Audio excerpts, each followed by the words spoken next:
Welcome to the Mixed Experience. Once again, we have Patrick. What's up, guys? How you doing today?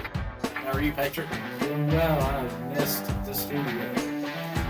Yeah, we'll have some newer episodes coming up here in the future. With the remodeling and everything, it's been a chore to get everything done and try to keep the podcast going at the same time. And two, we've had a lot of snow this week also, and that's kind of been a damper on things and shut down the roads and all that good stuff. Yeah, absolutely. And, I feel like even though it's only been like a week, it felt like a month. Yeah, and two, it's you just don't know how much you appreciate, modern utilities until you don't have them. Absolutely. Our power didn't go out, but I knew some people that their power went out, and especially south of here from Blairsville down in Cleveland, they got hit hard with the ice storm. So Yeah, on my drive up, I actually was, I won't say shocked, but I was concerned, I guess, with how many trees were still laying. And you could tell that many of them had already fell in the road. Yeah. And they just cut enough to get people by. But,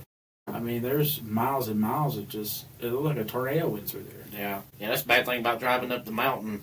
And we're talking about Blood Mountain. And you guys may have heard of Blood Mountain. It gets a bad rap because there's some bad things happened on it. With, I can't remember, I think that girl, what was her name, Meredith? The girl that was... Oh, yeah, Meredith. What was her name? I think it was Meredith, but I can't remember her last name. Meredith Brooks, maybe? Something like that. She was abducted and, Emerson. Emerson, yeah. Yeah, Meredith Emerson.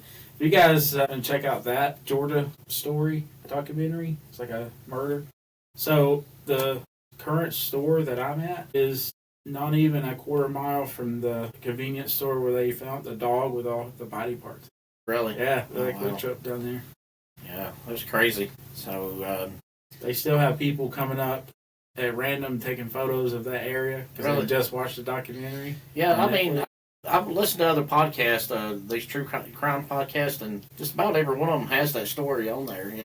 Right. She wasn't the only person that guy murdered. He also murdered 3 other people, I think, they knew of. Yeah, and they were concerned that he had some type of, agenda against the female, but it turned out it was both male and female. Yeah, he was just doing it for the money, really, and once he got the money, he would just discard them and kill them, and, it's unfortunate. There's people out there like that, so, just go to work. From what I gathered from the documentary I saw on Netflix, he was known to carry an extra rain jacket with him, and if you were lonely, he'd offer you a rain jacket to your car. Well, there's a lesson, everyone.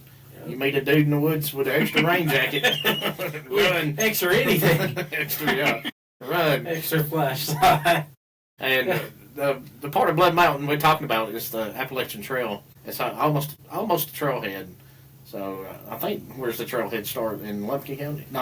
Or Dawsonville? Yeah, it starts from it goes the north part of Dawson, Amicola Fall area into Etowah River. Okay. And then it comes up Elijah maybe, or Jasper, Blue Ridge. Goes through Blue Ridge and then it hits Blood Mountain. But yeah, we're right. We're just a couple miles away from the actual entry officially. And it's also the movie The Cocaine Bear. Yes, Cocaine Bear. That movie's wild. Oh my goodness. Blood Mountain's got its history, and just the name alone comes from 2 Indian tribes that, they had a war that was so bloody. That's why they call it Blood Mountain. That's what I was told. So, sure. Yeah, a lot of historical events have gone down in this area. I just find it, remarkable that, you've been here, 10 years now, maybe? About 13, I think. Okay, going 13. It's like every year we find out something new about the place. Yeah, and, it's, people like to use that trail to escape and get away from society. Some use it mostly for good, to, test their endurance and see how far they can make it. But it's like a 3-month trip. You had to start here in the spring, or the end of winter, I think it is. You got to get there in Maine before it starts turning winter. Yeah, there's definitely a deadline on that. I don't know the exact numbers, but I know it's not astronomical. There's more people that have walked this, hiked it, than I realized last I checked it was something like 240,000 people. I know they used to. I don't know if they still do it. There's a tree right there at the Appalachian Trail Center, the little store they got there. Yeah. People throw their boots up in that tree. Have you seen them? I saw a story on that. Boots in a tree. It's like hundreds of pairs of boots. People just tie the shoelaces and throw them up and hang them in the tree. Interesting. What do you know why that is? Or? I would assume, I don't know for sure, for certain, had to research it, but I would think if somebody had made it all the way through the trail, maybe that's their way of saying, you know, this is, they'd hang their boots up. Like, it's like an accomplishment to donate your boots after that walk, that hike. Forgive me, guys. I know it's a hike. It's not a walk. I don't know why I keep saying that. But the hike itself, is a very challenging. And there was someone else. There's another story where a guy had hiked from Georgia to Maine, and he actually spent an entire winter up there. Really? And then walked back after the winter. But I think he was gone almost like 8 or 9 months. But wow.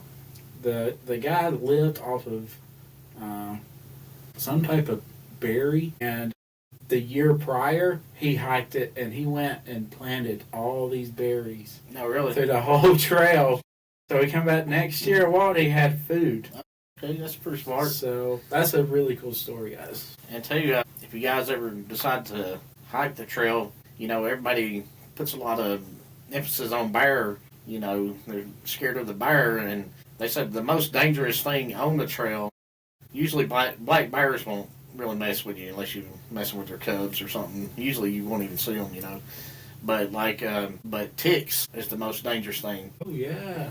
And they were showing this trail guide, and he said all these people that go up there with the long hair and the long beards and all that are just asking for it, because he actually got Rocky Mountain fever or Lyme disease. Lyme disease. So, and that's what he was saying, that the thing you really have to fear is like ticks than you do really wild animals.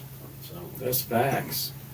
And I know malaria was bad at one point on that trail.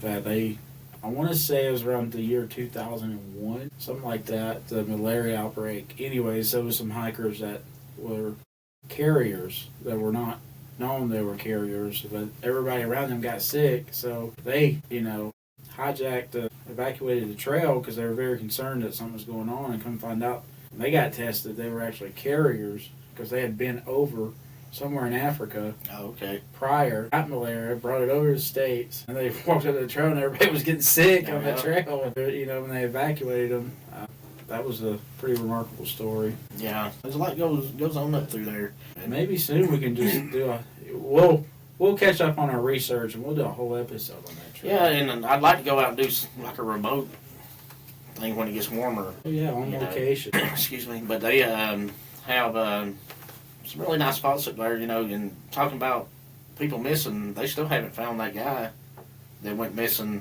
It was a couple,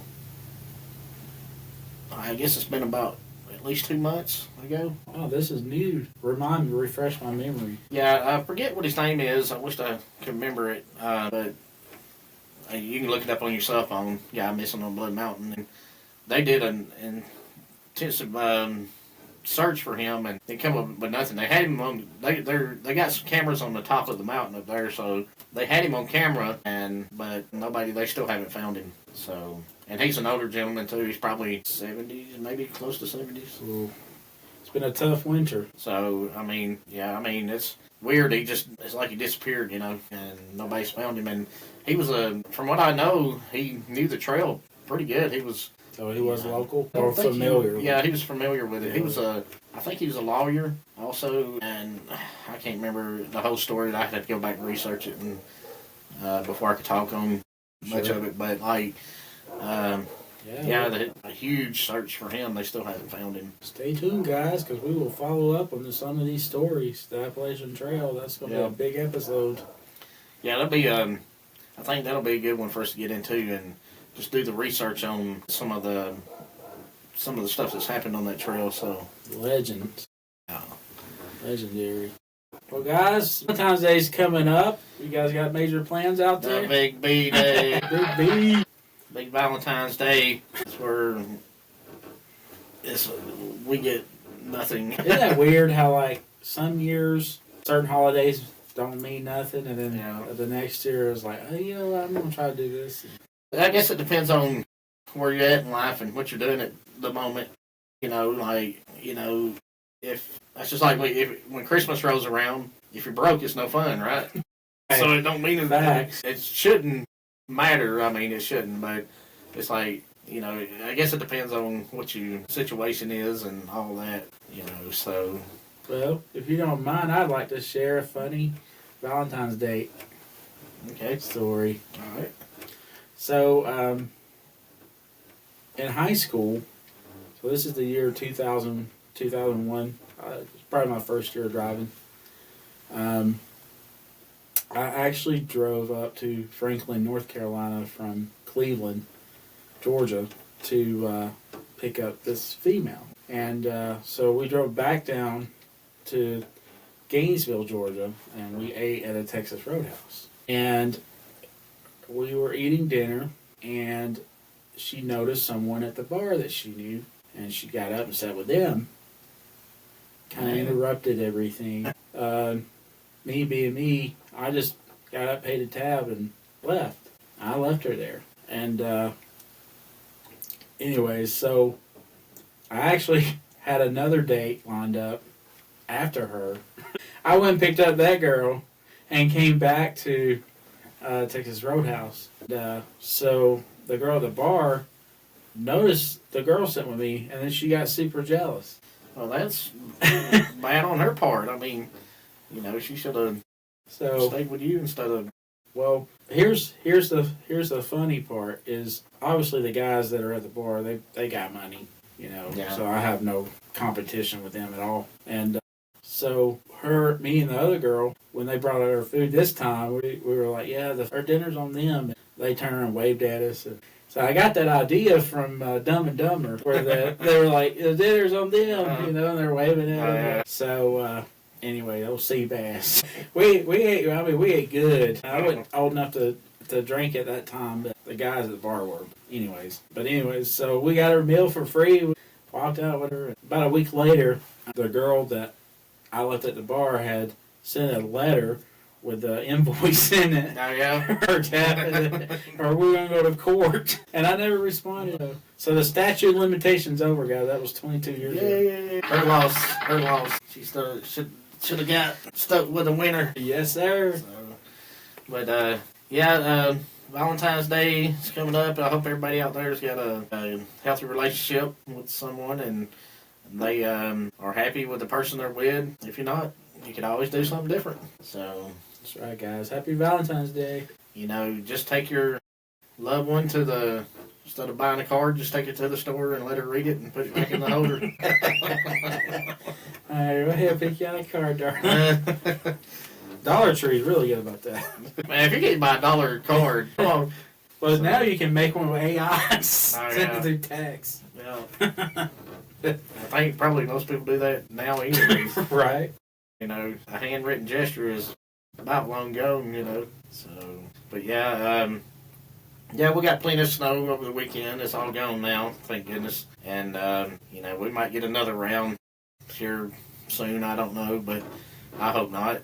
Here in Georgia, usually 3 or 4 days, and then everybody goes nuts, goes to the store and buys everything off the shelves. And especially toilet paper. Oh, man, I don't know, yeah. What? Bread, eggs, milk, toilet paper. Like, when did that become a thing? Yeah, I mean, well, and tell you, talking about the power being off, these people who say they want to live off the grid, that's a hard life. It is. Man, that's like... that is native, that's native land. I mean, we have running water and electricity for a reason, That's it's a pretty good convenience, guys. I mean, living off the grid like it. I mean, a lot of people fantasize it and think, well, that would be so awesome. No responsibility as far as right. Man, you work if you're trying to grow your own food and all that stuff, and Yeah. you know, You're still gonna. You can't get out of labor. no, We're everybody put on this earth was made to labor. yeah, because We were not made to labor like every day like we are now, but I mean, there were expectations. I mean, being self-sufficient is one thing, you know, and there's nothing wrong with like having a garden and stuff like that. But if that's something you're really having to depend on, that's a lot of work, and it's a lot of money too. These days to do stuff like to even grow a garden, you know, and not unless you already got the seeds and all that stuff to do it with, you know, from earlier harvest. But yeah, that I was thinking about that the other day, and there was some guy. I can't remember his channel on YouTube, but he wanted to make a chicken sandwich, okay, but he wanted to make it all. Like, he wanted to grow the grains to make the bread. He wanted to raise the chicken. He wanted to do everything. And I think it took him like a year. And it was like $1,200 or something just to make one chicken sandwich. It's like, this is crazy. Oh, that's great. That's starved to death. Starved to death. Yeah, that was the best chicken sandwich on earth. Dang, jeez. What cracks me up is a lot of these off-grid people, they have money, obviously, and they got their compound, but they're big mansion houses just right up the hill. They got all these cameras around. Yeah.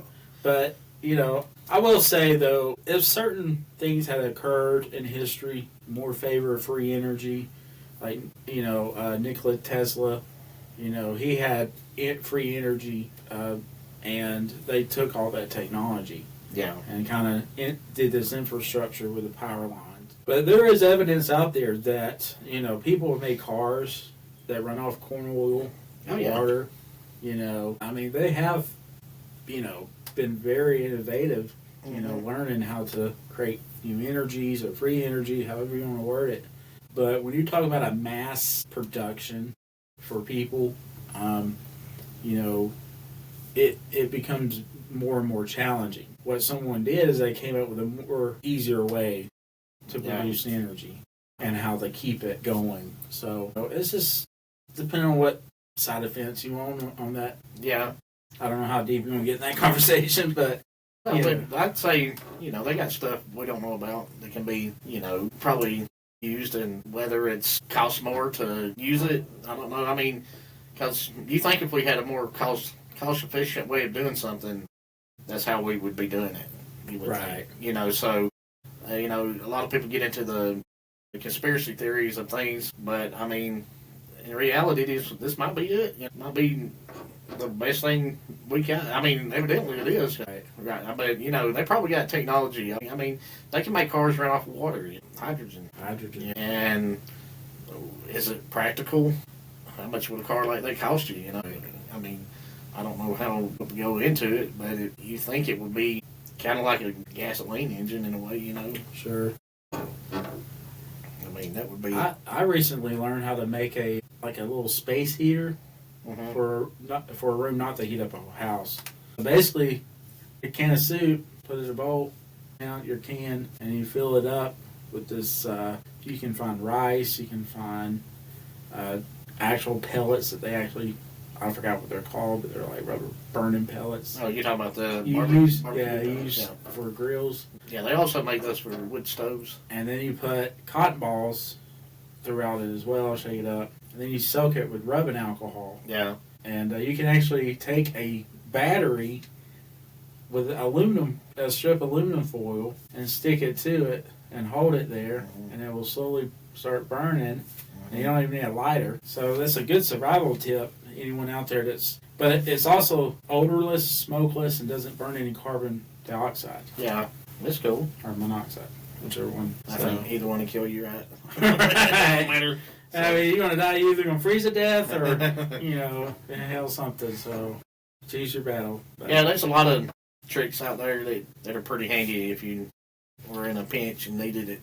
And I encourage anyone, take 10 minutes out of a week and just learn something. Learn how to start a fire. Learn how to change a tire. You know, learn how to rap. I'm a poet, didn't know it.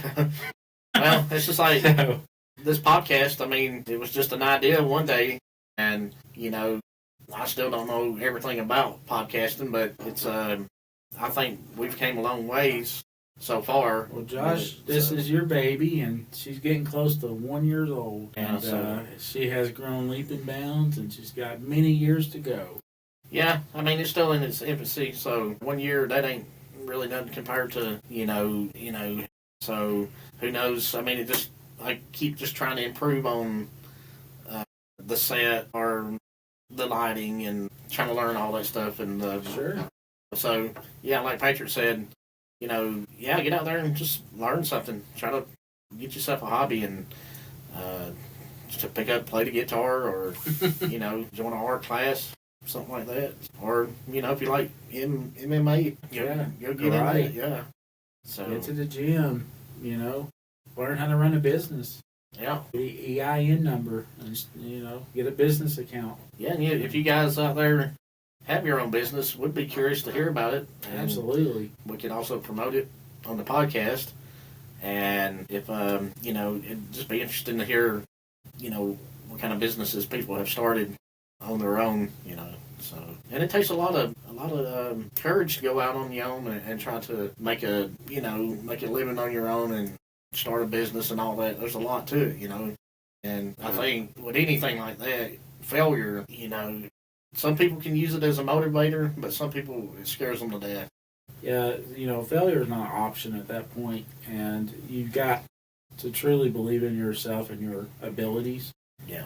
And that goes for all walks of life. And when you're in a really bad situation and you're, cornered, you'll be surprised at some of the capabilities that one may possess.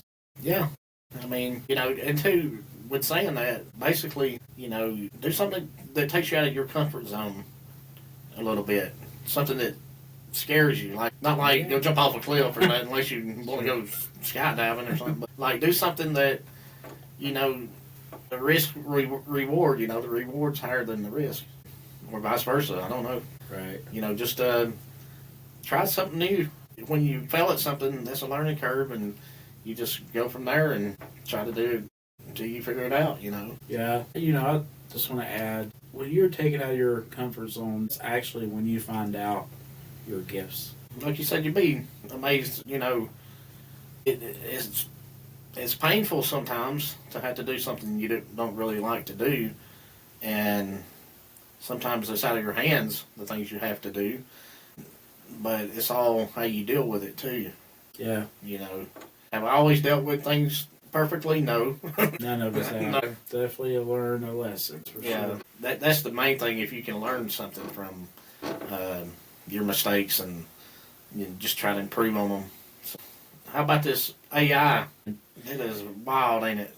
The AI is no joke, Josh. Now, when I first started seeing those videos, you could still tell, but like some of the faces didn't look right, Sure. Yeah. Some of this stuff now is like, it's getting way better, improving quickly. And that's something I don't think people realize is the AI is evolving itself. And AIs can talk to each other. And, it's just... we're doomed. I always go back. There's a story where one of the scientists had one software going and another software going at the same time. This is around 2017 or something. Mm-hmm. He said that they started talking where they came up with their own language, and that computer merged with the other one, and they had to unplug the computer. No. It just went wild. They had to just destroy the whole computer. I know they had some, it was some company or something. I mean, I need to research these things before I really talk about them, but just the gist of it was they were using AI programming, and the AI programming tried to blackmail them. It was, I don't know the gist behind it or anything, but it was trying to hold them for ransom or something. They said it was crazy. Yeah, once it gets integrated into everyday life, it's gonna be wild. Because your cars, just wait, they're gonna be 8-eyed, out, you know. You're not even be able to drive. You're just going to get in and they'll take you wherever you need to go. You wouldn't even need a car. You just be like, tap on your phone, hey, I need to go somewhere. AI will come get you. Yeah, I heard an ad the other day, which is the first time I've heard this.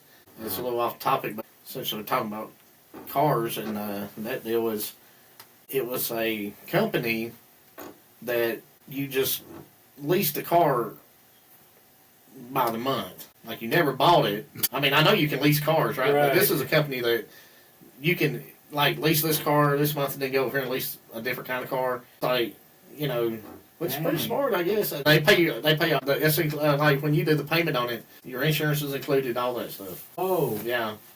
That would be a cool concept. Yeah. And like, say, if you needed a pickup truck that weekend, you just go pick up a pickup truck and, you know, drive off with it. And I like that idea.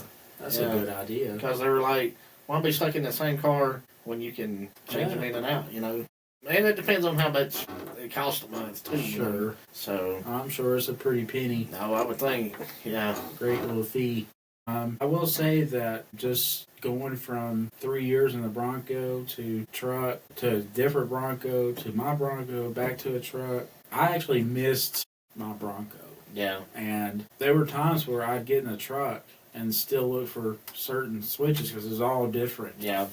And there's something to be said, you know, it's funny how we get attached to stuff and sometimes we don't even recognize we're attached to it. Oh, I know. We just get so immune to what's around us and so comfortable with, you know, and, you know, it's just, yeah, like you said, there were things you just don't even notice.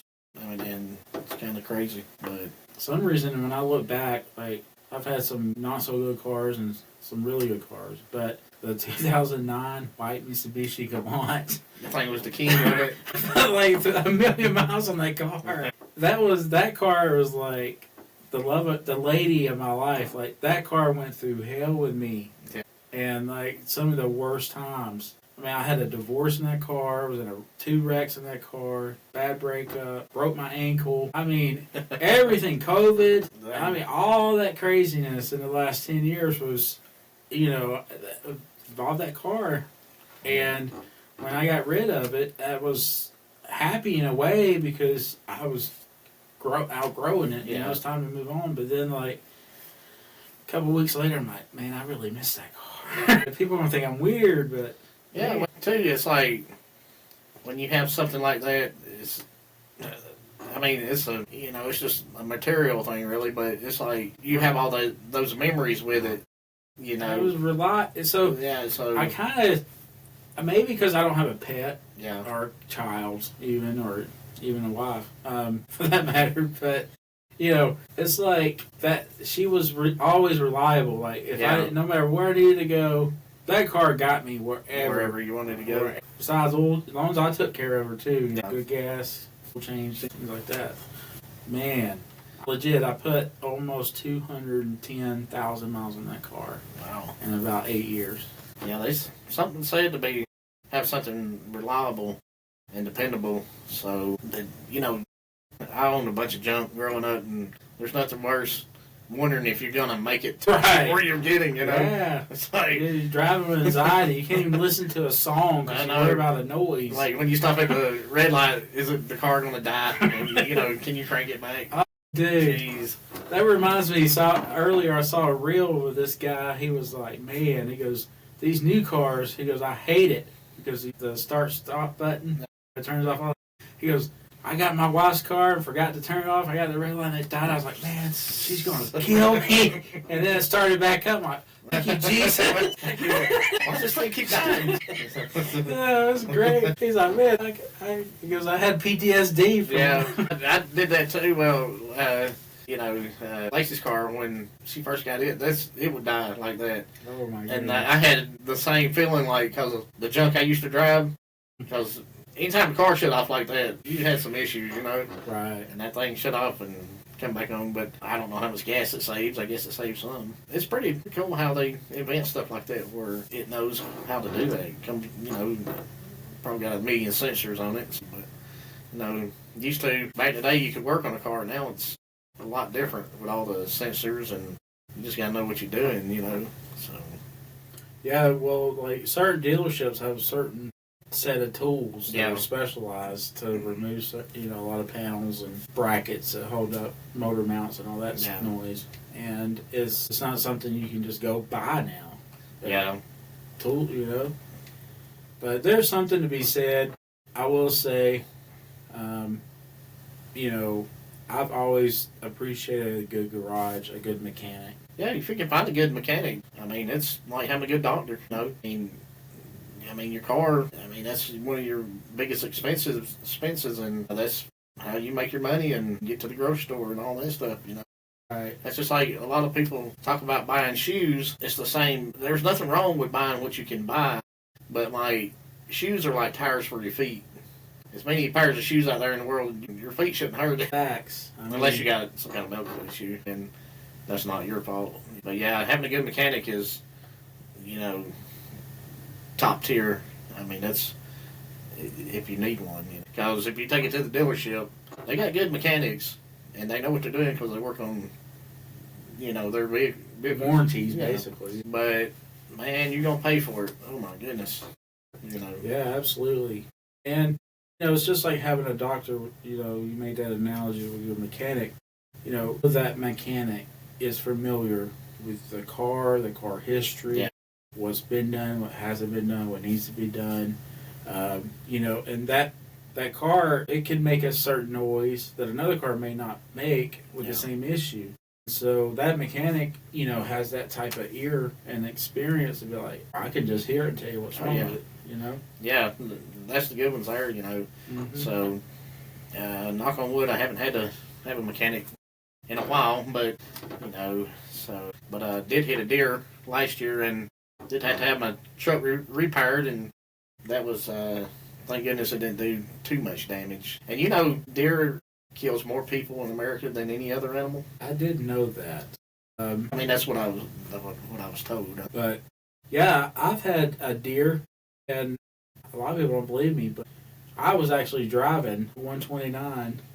I'm sorry, no, it was 129. Anyways, driving in Cleveland, and I went around this curve, and there was this buck, and I had this feeling. There was a car in front of me and a car behind me, and I said to myself, this deer is going to run out in front of me, and I cannot slam on my brake. Yeah. And this deer, as I'm going, literally headbutts my headlight and runs off that way. And I'm just like, I had to keep driving until I got to the point where I could turn around. But it was raining that day. Yeah, that's what it was. Like, man, that deer was just moody. Yeah, that's why it was that day. It was pouring down rain when I hit that deer. It came out of nowhere. He come up a hill and he jumped. And he jumped right in front of the truck. And when I hit him with the left side, the driver's side, he was like a pinball. I mean, he just went, pew!